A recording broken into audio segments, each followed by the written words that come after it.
लोक त्याचा या संविधानाला अत्यंत संविधान असल्याचं आणि साऱ्या जगामध्ये संविधानाची चर्चा आहे. Democracy the best democracy in the world अशा पद्धतीची सगळ्या जगामध्ये मध्ये चर्चा आहे. आणि देशातले सगळे पक्ष जे आहे हे सगळे पक्ष संविधानाला मानतात.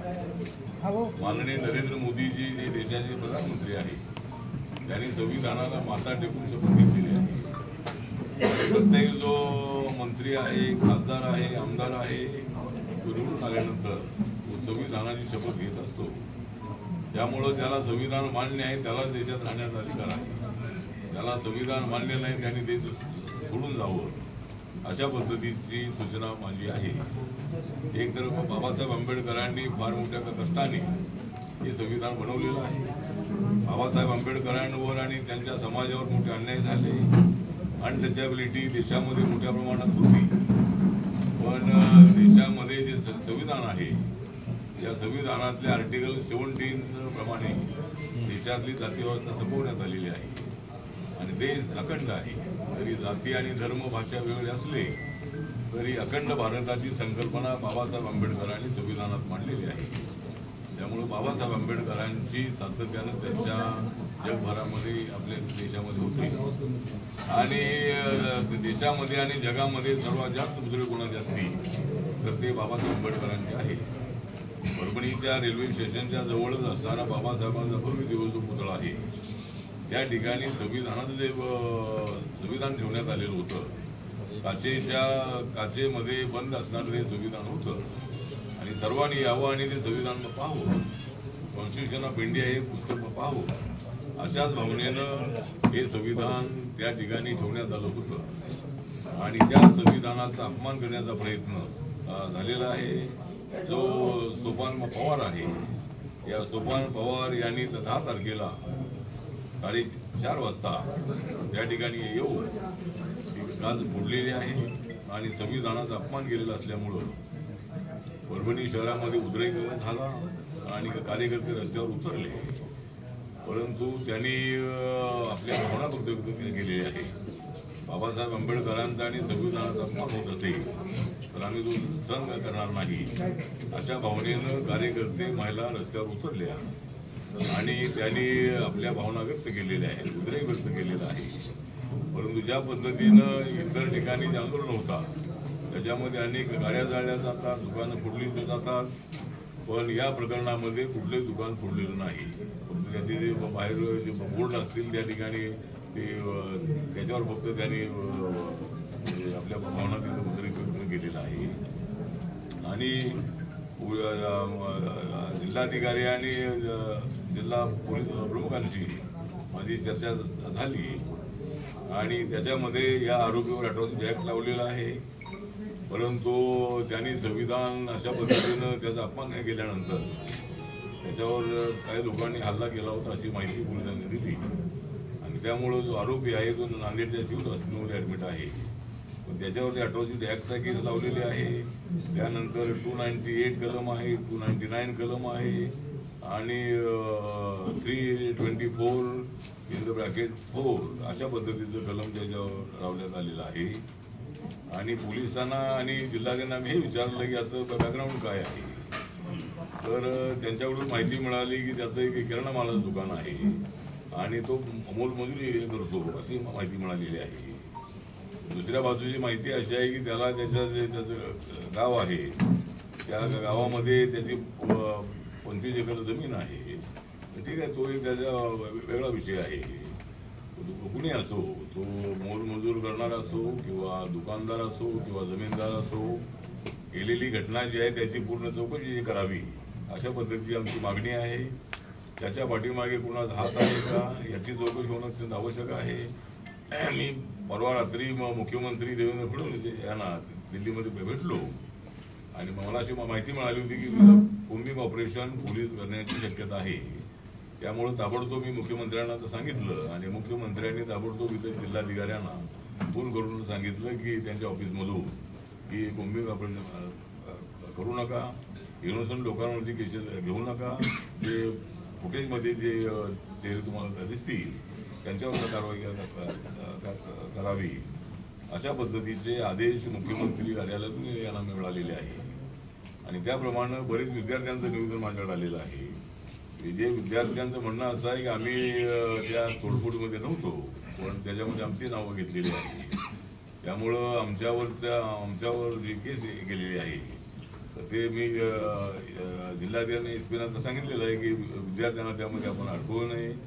त्याचबरोबर एक जी महिला आहे वत्सलाताई मानवते, या वत्सलाताई मानवते या महिलेला मोठ्या पद्धतीनं पोलिसांनी मारहाण केलेली आहे आणि ती अत्यंत अत्यवस्थ अवस्थेमध्ये असल्याची माहिती आहे. त्यामुळं पोलिसांनी जो काय थोडं निदान केलेली आहे म्हणजे त्याची चौकशी होणं अत्यंत आवश्यक आहे. मी मुख्यमंत्र्यांना सांगणार आहे की या ठिकाणी पोलिसांनी हे कारवाई केलेली आहे त्याची संपूर्ण चौकशी होणं अत्यंत आवश्यक आहे. मॉबला काबूत आणण्यासाठी प्रयत्न करणं ही त्यांची जबाबदारी जरूर आहे. इनोसंट लोकांना याच्यामध्ये गुंतवू नये अशा पद्धतीची आमची मागणी आहे. आणि आतापर्यंत 300 लोकांवरती केसेस दाखल करण्यात आलेले आहेत असं सांगितलेलं आहे. त्याच्यामध्ये या 2 गाड्या होत्या, या 2 गाड्यांची फक्त काचावर तोडण्यात आलेली आहे. त्यानंतर 2 पोलीस व्हॅन जे आहे त्या फोडलेल्या आहेत आणि 18 बाईक जे आहे त्याची तोडफोड झालेली आहे आणि एक ट्रक आणि एसटी त्याचा फोडण्यात आलेली आहे. अशी एवढी माहिती आपल्याला मिळालेली आहे. आणि 42 लोकांना पोलिसांनी पकडलेलं आहे. त्याच्यामधल्या 10 लोकांना जामीन मिळालेला आहे. बाकीच्या लोकांना जामीन मिळण्यासाठी वकील प्रयत्न करतील, पण झालेला प्रकार अत्यंत निंदनीय आहे, अत्यंत गंभीर अशा पद्धतीचा आहे.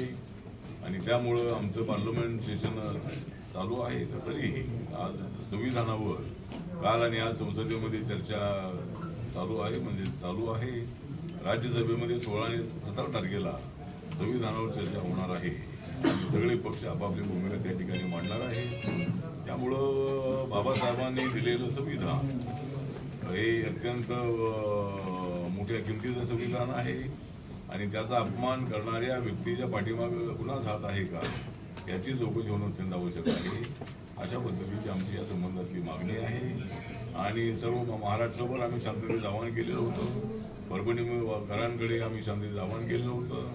त्याप्रमाणे पहिल्या दिवशी जो प्रकार घडला त्यानंतर पूर्णपणे परभणी शहरामध्ये शांतता आहे आणि सर्व लोकांनी आपल्या भावना ज्या आहे उद्रेक आहे शांत घेऊन त्यांनी सर्वांनी शांततेनं काही ठिकाणी मोर्चे काढलेले आहेत, काही ठिकाणी आंदोलन होत आहे. पण अशा पद्धतीनं कायदा हातात घेण्याचा प्रयत्न कुठेही झालेला नाही. त्यामुळं मला असं वाटतं की परभणीमधल्या ज्या मुलांवरती केसेस करण्यात आलेले आहेत त्या काढून घेण्यासाठी नंतर मी मुख्यमंत्र्यांना भेटणार आहे. पण आता सध्या परभणी शांत आहे. झालेली घटना अत्यंत निंदनीय आहे, अत्यंत गंभीर आहे, अत्यंत निषेध करणारी आहे, धिक्कार करणारी आहे. आणि या घटनेची संपूर्ण चौकशी करावी. जर या पोलिसांना चौकशी करणं शक्य नसेल तर क्राईम ब्रँचच्या मार्फत त्याची चौकशी करावी अशी आमची मागणी आहे. आणि आता परभणी शहर पूर्णपणे शांत आहे. सर्वांना माझं नम्र निवेदन आव्हान आहे माझ्या कार्यकर्त्यांना, सगळ्या आमच्या समाजाला की सर्वांनी शांतता ठेवावी. शासनाच्या कुठल्याही प्रॉपर्टीचं नुकसान होणार नाही या दृष्टिकोनातून आपलं आंदोलन आपण शांततेनं करायला हरकत नाही. पण कायदा हातामध्ये घेऊ नका असं माझं त्यांना सर्वांना नम्र निवेदन आहे. सर, मारहाण जी झाली पोलिसांकडून, मात्र आता काही व्हिडिओ असेही येत आहेत की पोलीस अधीक्षकांना ही माहिती आपण मला पहिल्यांदा विचारलेली आहे. म्हणजे आमच्या कार्यकर्त्यांना मला ही माहिती मिळाली नव्हती. पण जर इतर लोकांनी जर मारहाण केली असेल तर त्यांच्यावर काय कारवाई होणं अत्यंत आवश्यक आहे. त्यामुळं अशा पद्धतीनं बाबासाहेबांच्या संविधानाचा अपमान होताना जो उद्रेक झाला तो काय कुणाच्या व्यक्तिगत नव्हता, तर तो विरोध होता, तो संविधानाचा अपमान झालेला म्हणून. त्यामुळे इतर लोकांनी जर अशी मारहाण केलेली असेल तर त्याची चौकशी पोलिसांनी करावी. आणि मध्ये जर अशा पद्धतीचे काही चेहरे आले तर त्यांच्यावर काय कारवाई झाली पाहिजे. शांततेने आंदोलन करणाऱ्या पत्रकार आहे ते म्हणजे ते आता गाड्या पोलीस कधी आपल्या गाड्या फोडणार नाही आहे. समाज माध्यमावर व्हिडिओ प्रसारित झालेला आहे. ठीक आहे, त्याच्या फोडल्या असतील त्याची चौकशी झाली पाहिजे. मंत्री म्हणून यासाठी काय उपाययोजना करणार आहात? जर पोलिसांनी गाड्या फोडल्या असतील त्याची चौकशी होईल, त्या पोलिसांवर कारवाई झाली पाहिजे. म्हणजे आंदोलनकर्त्यांना बदनाम करण्यासाठी प्रयत्न झाला असेल तरी ही गोष्ट योग्य नाही असं मला वाटतं. भाजपचे आमदार मेघना बोर्डीकर यांनी असं म्हटलं